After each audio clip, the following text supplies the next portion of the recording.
नमस्कार, मैं राकेश परमार और आप देख रहे हैं महत्वपूर्ण मुद्दा। महत्वपूर्ण मुद्दे में आज कई महत्वपूर्ण मुद्दे हैं। मैं बात उस दिन से भी करना चाहता हूं जब अंग्रेजों की अंतिम निशानी सीआरपीसी और आईपीसी 1860-1872 का खात्मा हुआ और हमारा अपना न्याय विधान लागू हुआ। उसकी कमियां खामियां पर भी चर्चा था, लेकिन वो बीत गया, 2 दिन हो गया। बासी खबरों पर बात करेंगे तो वो बासी बासी लगेगा। लेकिन उस पर कोई विश्लेषण क्या किया जाए जब तक उसका इम्प्लीमेंटेशन नहीं देख लिया जाए, उसका क्रियान्वयन जब तक ठीक ठाक ना हो, तब तक किसी कानून के बदलाव का असर हम पर क्या पड़ेगा, उसका दुष्परिणाम पड़ेगा, सुपरिणाम पड़ेगा, यह तो देखने वाली बात होगी। लेकिन एक चीज जरूर है कि कानून में बदलाव से ज्यादा कानून के इस्तेमाल, कानून का सम्मान और कानून के तहत खुद को चलने का, ढालने का अभियान पर जोर देना चाहिए। हमारे देश में कानून मेरी मुट्ठी में है कि प्रवृत्ति पर हम चलते हैं। उसका 2-3 उदाहरण आपके सामने रख देता हूं। दिल्ली के मुख्यमंत्री अरविंद केजरीवाल कानून मेरी मुट्ठी में की प्रवृत्ति को मानते हैं। वही नहीं है, और लोग मानते हैं। मैं पहले केजरीवाल की बात कर रहा हूं। केजरीवाल को उस घोटालों के लिए ईडी जांच करने के लिए बुला रही है जिसमें संजय सिंह को सुप्रीम कोर्ट जमानत नहीं दे पा रही है, जिसमें मनीष सिसोदिया को सुप्रीम कोर्ट ने कह दिया कि भाई आना मत मुंह उठा करके, क्योंकि तुम्हारे पास कोई ऐसा सबूत नहीं है जिसके आलोक में हम तुमको जमानत दे सकें। चलो जेल में, क्योंकि तुमने कर्म ही ऐसे कर रखे हैं। सत्येंद्र जैन स्वास्थ्य कारणों से पैरोल पर है, बाहर नहीं निकला है।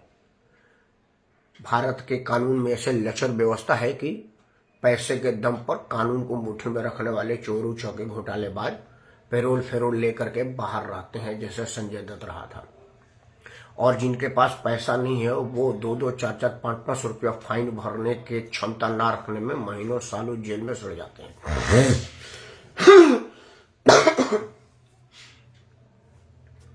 तो वह कानून मेरे मुट्ठी में की प्रवृत्ति का असर है। झारखंड के मुख्यमंत्री को कई बार ईडी ने नोटिस दिया। वो कहे कि मेरा राजनीतिक कार्यक्रम में मैं नहीं आऊंगा।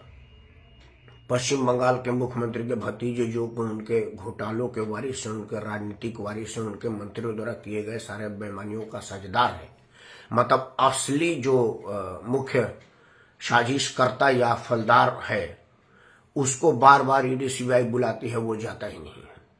कानून मेरी मुट्ठी में है।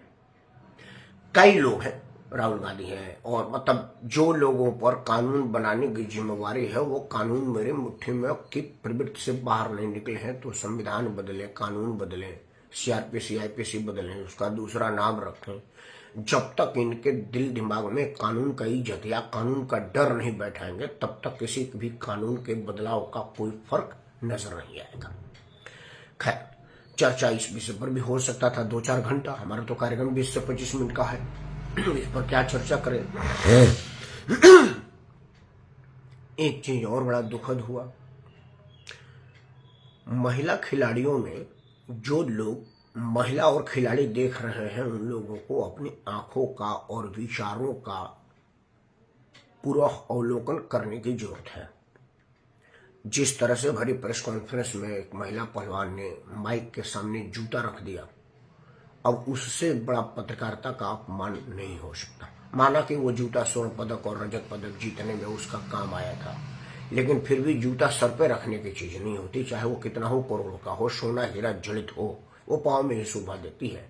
और टेबल पर पत्रकारों का माइक रखा गया था, जो उनकी रोजी रोटी है, उस पर जूता रखना किस मानसिकता का होता है, यह मैं बाद में बात करूंगा।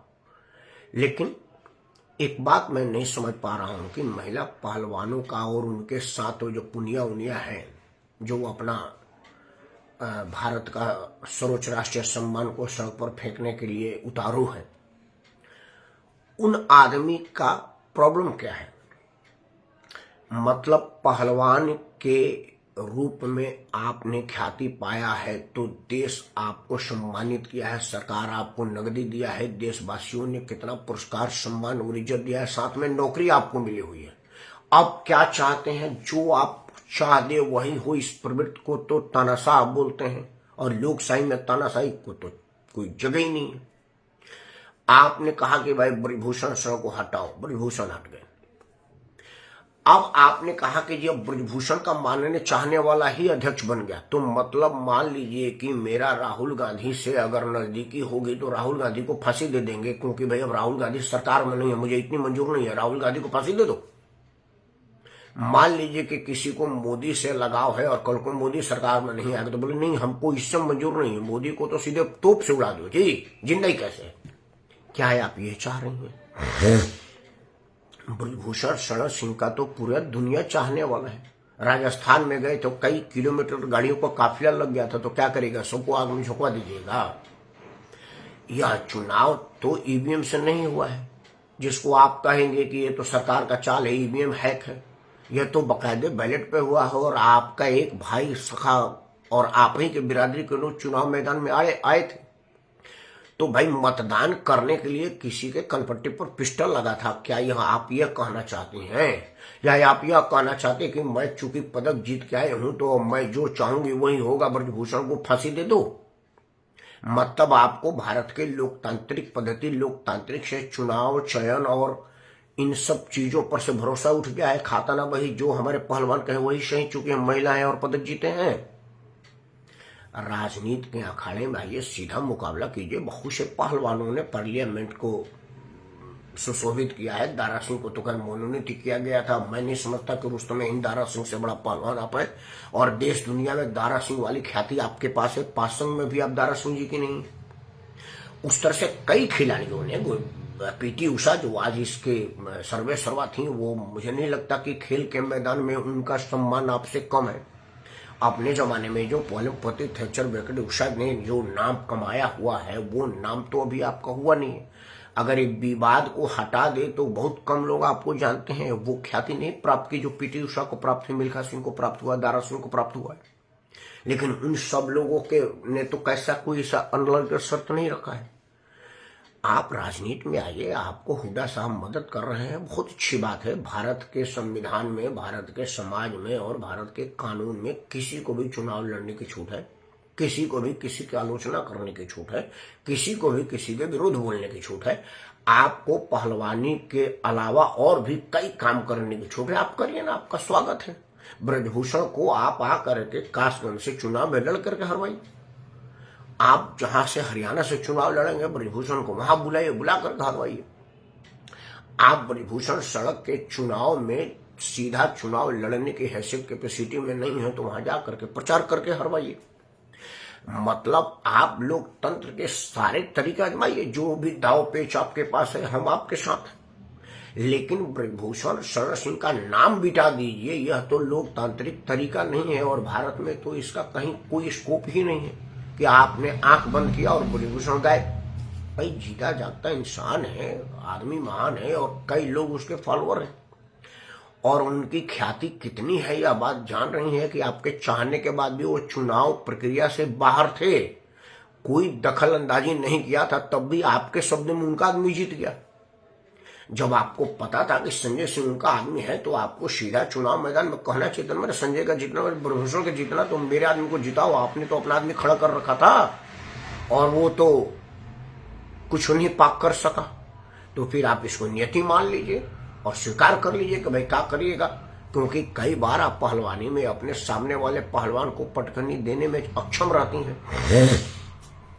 आप कहीं भाई जंतर मंतर पे प्रदर्शन करके सीधा ओलंपिक में गया था ना, भारत का टिकट खर्चा पैसा और नाम सब कुछ खराब करके आया ना भाई, तो हम कहाँ उसको दुत्कार रहे। चलो कोई बात नहीं, यही पहलवान है, शतक जीता था, पदक जीता था, अब यही पटखनी खा के आ गया, समय है।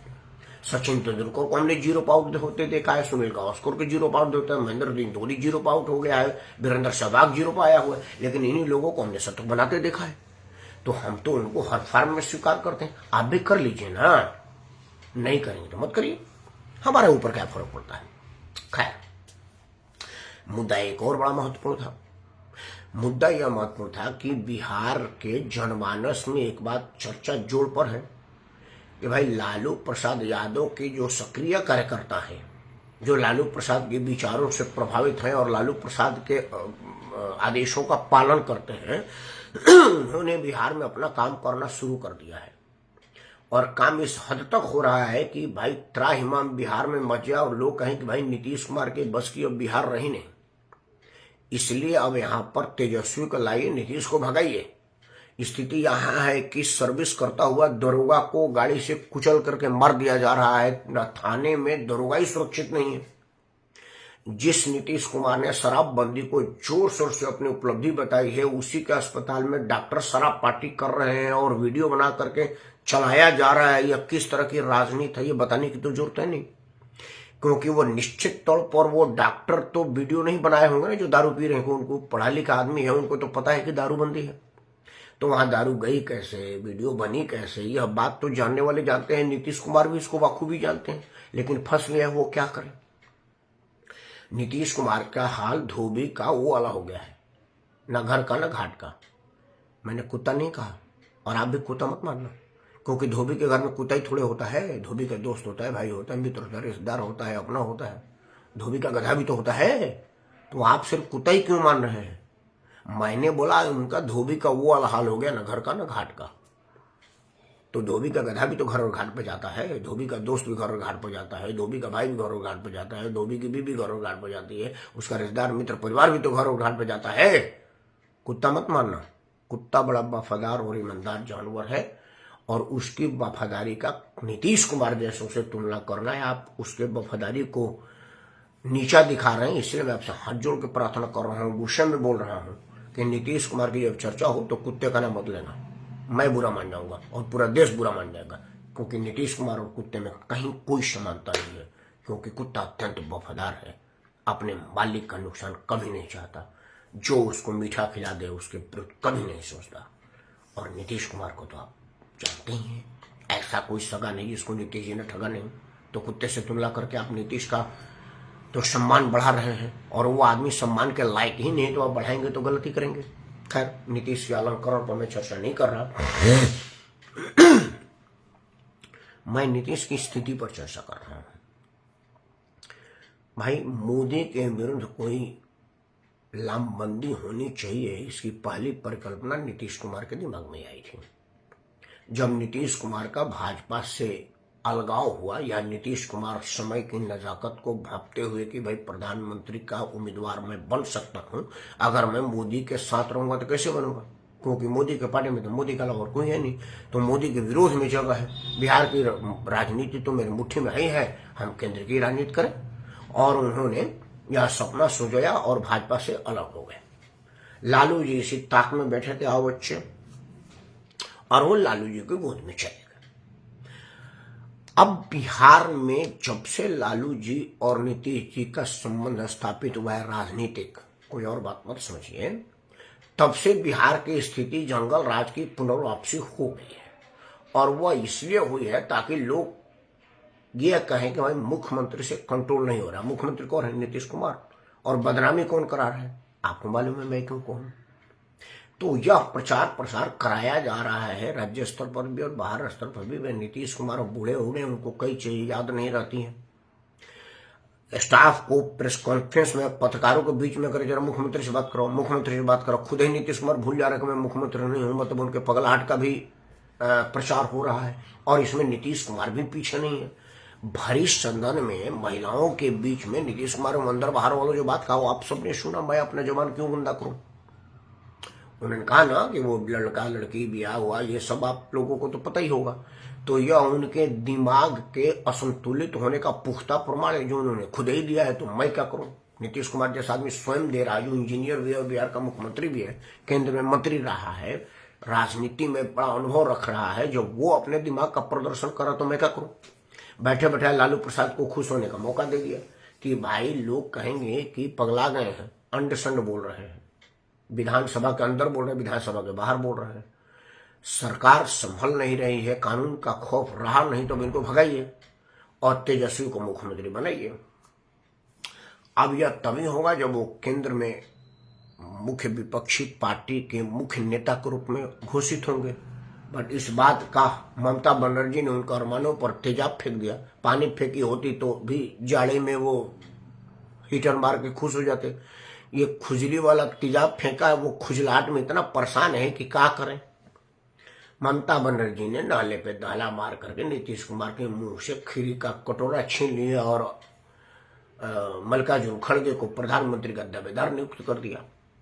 इससे उसने एक तीर से कई निशाना साधा। मल्लिकार्जुन खड़गे को प्रधानमंत्री के दावेदार का मतलब वो है कि शुगर के पेशेंट के हाथ में रसगुल्ले का कटोरा देना, बेचारा कटोरा पकड़ करके थामे रहेगा, खा सकता नहीं क्योंकि शुगर है उसको। मल्लिकार्जुन खड़गे की स्थिति वही है। वो चाह के भी नहीं कह सकते कि हाँ मैं प्रधानमंत्री का दावेदार हूं, क्योंकि उसी दिन अध्यक्ष पूर्व हो जाएंगे, संसद भी नहीं रह पाएंगे। यह सीट तो कांग्रेस में राहुल गांधी के अलावा बाकी इसमें योगदान नहीं। प्रियंका कभी नहीं सोची। प्रियंका का मन और ख्याल है उनके पति के यहाँ सीबीआई चली गई थी, ये सब आप लोगों को पता ही है। तो ममता बनर्जी जानती थी कि भाई मल्लिकार्जुन खड़गे शुगर के पेशेंट है, उनके हाथ में रसगुल्ले का कटोरा दे दो, वो छुएंगे नहीं, क्योंकि छुएंगे तो मर जाएंगे। और नीतीश कुमार के हाथ से रसगुल्ला का कटोरा हटा करके दूसरी जगह दे दिया।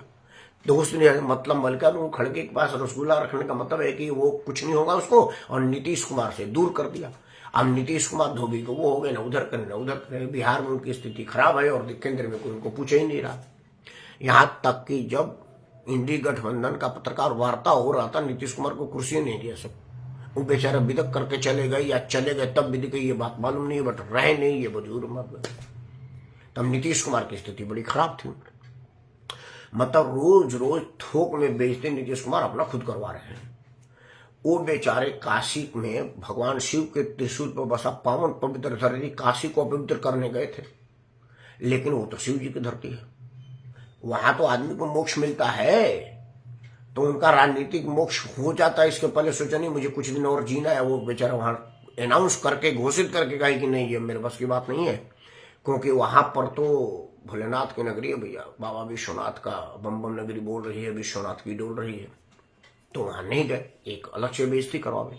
चर्चा इस बात पर भी थी। लेकिन मैं सोच रहा हूं कि भैया आज किस विषय पर चर्चा करूं।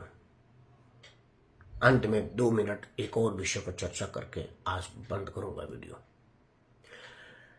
अब धरती का ऐसा कोई अपराध नहीं रहा जो केजरीवाल और टीम ने नहीं कर दिया है। आज सीबीआई ने एक केस दर्ज किया कि केजरीवाल के अस्पताल में डुप्लीकेट दवाओं का सप्लाई हो रहा है। मतलब जहरीली दारू से लोगों के मारने में असफल होने के बाद, प्रदूषण से लोगों का फेफड़ा खराब करने के बाद, जो लोग दिल्ली में अभी तक टिके हुए हैं, हम जैसे लोग जो कहीं जा नहीं रहे हैं, जमे हुए हैं और रोज रोज आपके सामने आ करके अपनी बात रख रहे हैं, हम सबों को सबक सिखाने के लिए केजरीवाल ने दवा डुप्लीकेट देना शुरू कर दिया। आओ और मरो। 2 यूनिट बिजली का हवा खा करके अभी तक जिंदा हो और मरोगे नहीं, तो हम कैसे होने देंगे। अब इस बात का सजा सरकार देगा मुझे संदेह है, क्योंकि सरकार गिव एंड टेक पर चलती है। हो सकता है कोई 5 एमएलए की जरूरत पड़ जाए और केजरीवाल के एमएलए काम आ जाए तो सरकार सजा माफ कर देगी या सजा साफ कर देगी। लेकिन आप दिल्ली के लोग जो 2 यूनिट के चक्कर में एक इस्लामिक आतंकी के समर्थक को, एक खालिस्तान बनाने वाले सक्रिय कर सदस्य को मुख्यमंत्री की कुर्सी पर बैठा दिया है, आगे क्या क्या करेंगे ये आप सोचिएगा। जो आप उनका दवा अगर कोई एक मिल जाता है मोहल्ला क्लिनिक में, वो भी डुप्लीकेट है, ना दवा खा करके बचने की उम्मीद है, खा लेने के बाद आपकी क्या स्थिति होगी या तो सीबीआई जांच के बाद पता चलेगा। लेकिन एक बात का पता चल गया कि केजरीवाल आपको समझ गया है कि आप अपना जान दे देंगे लेकिन 2 यूनिट का लालच नहीं छोड़ेंगे, और वोट लगातार 4थी बार भी केजरीवाल को ही देंगे। अगर ऐसा करते हैं तो करिए, ईश्वर आपका मालिक है। 140 करोड़ हम लोग हैं, 10-20 करोड़ अगर केजरीवाल की कृपा से चले भी जाते हैं तो धरती से कोई बहुत ज्यादा खालीपन नहीं आ जाएगा। लेकिन एक बात जानिएगा, संसार के लिए आप एक संख्या है कि दिल्ली में जहरीली शराब और डुप्लीकेट दवा खा करके 500 लोग मरे, लेकिन अपने 500 जो लोग हैं उन लोगों के लिए आप अकेला पूरा संसार है। यह बात मत भूलिएगा। राजनीति होती रहेगी, अपना स्वास्थ्य अपने साथ रखिएगा, क्योंकि अगर कहा जाता है कि पैसा गिरा तो कुछ नहीं, स्वास्थ्य गिरा तो सोचिए, लेकिन अगर आपका चरित्र गिर गया तो क्या होगा। स्वास्थ्य आपका गिरेगा और केजरीवाल का दवा खा करके मरेगा, और चरित्र आपका प्रचलित हो गया है कि 2 मिनट के लालच में आप आतंकी को वोट दे रहे हैं। विचार जरूर करिएगा, मैं तो आपको बताता ही रहूंगा। अंत में मैं यही कहूंगा कि एक बार मतदान के टाइम पर इस पूरे सीक्वेंस को याद करिएगा कि क्या मैं ऐसे आदमी को मतदान दे रहा हूं जो ऐसे केस की इंक्वायरी में पार्टिसिपेट नहीं कर रहा है जिसमें उसके अपने 2 मंत्री जमानत नहीं पा रहे हैं, सुप्रीम कोर्ट के पास ऐसी कोई कागज नहीं प्रस्तुत कर रहे हैं जिससे उसको लगे कि भाई ये आदमी जमानत का लायक है, सजा माफ करना तो सपने में भी नहीं है, उस केस का जवाब तलबी में नहीं जा रहा है। ऐसे आदमी को वोट दें, ऐसे आदमी को वोट दें जिसका फुआ मुख्यमंत्री है और मंत्री के घर से नोटों का ढेर बरामद हो रहा है और उसमें पार्टिसिपेट वो भतीजा कर रहा है और जांच एजेंसियों के सामने नहीं जा रहा है। कि ऐसे आदमी को वोट दें, या ऐसे आदमी को वोट दें जो सदन में घुसपैठ को बेरोजगारी से जोड़ रहा है और सुरक्षा बलों का मनोबल तोड़ रहा है। क्या ऐसे आदमी को वोट दें, या मिमिक्री करके लोगों का मजाक उड़ा रहा है और भारतीय संवैधानिक सीट पर बैठे हुए शक्ति का शख्सियत का अपमान कर रहा है। कि ऐसे आदमी को वोट दें। विचार जरूर करिएगा, तो मुझे भरोसा है कि आप मतदान बढ़िया करिएगा, आप बढ़िया मतदान करें, इसी उम्मीद के साथ, इसी मनोकामना के साथ मैं राकेश परमार आपको सादर प्रणाम करता हूँ। जय हिंद, वंदे मातरम, भारत माता की जय।